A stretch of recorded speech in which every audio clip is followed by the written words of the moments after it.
क्या आप वेंसडे को वेडनेसडे या हैंडसम को हैंडसम बोलते हैं?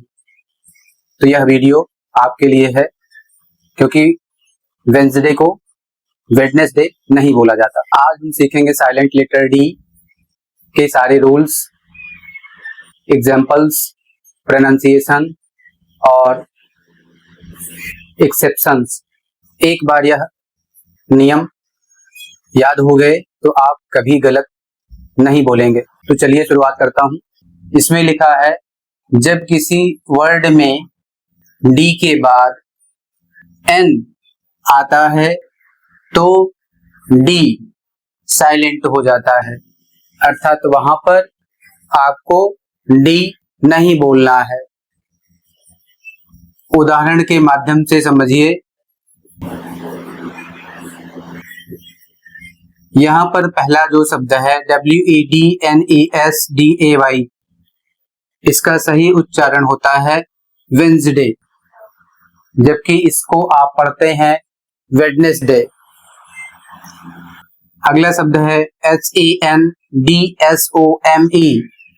और इसका सही उच्चारण होता है हैंडसम, जबकि इसको आप पढ़ते हैं हैंडसम।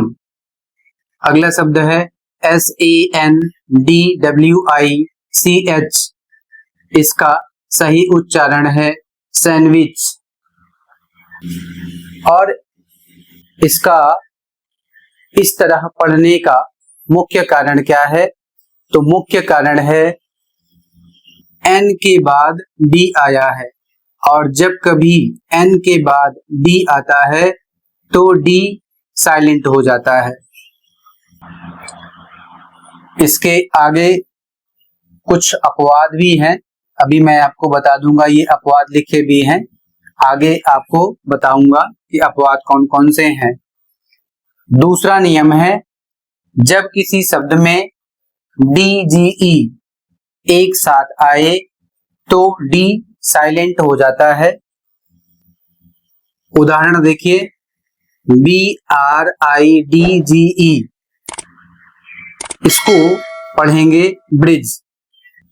यदि इसके अतिरिक्त कुछ पढ़ते हैं तो गलत है। अगला शब्द है JUDGE और इसे पढ़ा जाता है जज।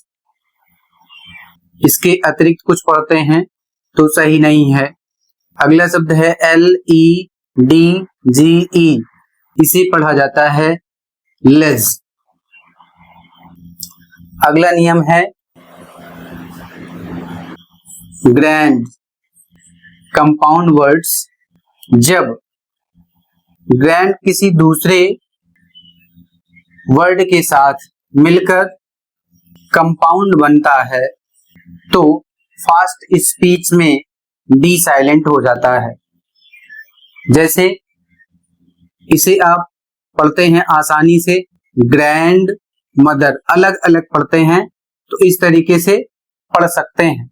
लेकिन यदि आप एक साथ बोलना चाहते हैं और एक साथ लिखा हुआ है तो इसे ग्रैंड मदर पढ़ा जाएगा। दूसरा शब्द है ग्रैंडसन, इसको पढ़ते हैं, अलग अलग पढ़ेंगे तो, लेकिन एक साथ पढ़ना है तो पढ़ेंगे ग्रैंडसन। अगला शब्द है ग्रैंडफादर और इसको लोग पढ़ते हैं ग्रैंडफादर, जबकि यह सही नहीं है। इसके कुछ अपवाद हैं। यदि शब्द ग्रैंड अकेले आता है, इसको पढ़ेंगे ग्रैंड।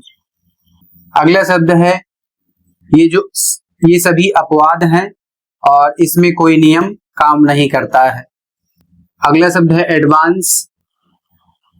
नेक्स्ट शब्द है स्टैंडर्ड।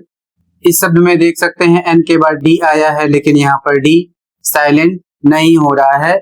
इसका मुख्य कारण क्या है? तो इसका मुख्य कारण है यह अपवाद है, यह किसी भी नियम को नहीं मानता है, यह किसी भी नियम का फॉलो नहीं करता है। अगला शब्द है हैंडी। इसमें भी एन और डी आया है, लेकिन यह भी अपवाद के रूप में है, इसमें डी का उच्चारण किया जाएगा। अगला शब्द है सैंड, इसमें भी डी का उच्चारण किया जाएगा। अगला शब्द है हैंड स्टैंड, इसमें भी डी का उच्चारण किया जाएगा। इन सभी शब्दों में डी का उच्चारण होगा। इसको याद करने की ट्रिक है, डी प्लस एन आता है तो डी साइलेंट हो जाएगा, और डी प्लस जी ई है तो डी साइलेंट हो जाएगा, और यहाँ पर डी का जो उच्चारण होगा वह ज के रूप में किया जाएगा।